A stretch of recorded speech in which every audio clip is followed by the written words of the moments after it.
മഞ്ഞുമഴക്കാട്ടിൽ കുഞ്ഞുമുളം കൂട്ടിൽ രണ്ടിളം പൈങ്കിളികൾ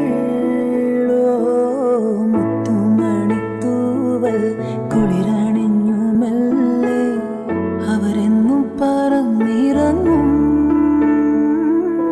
ചെമ്മരിയാടുള്ള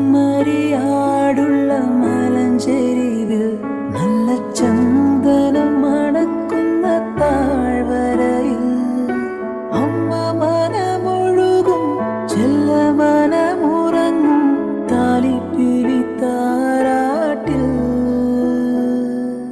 മഞ്ഞുമഴക്കാട്ടിൽ കുഞ്ഞുമുളം കൂട്ടിൽ രണ്ടിളം പൈ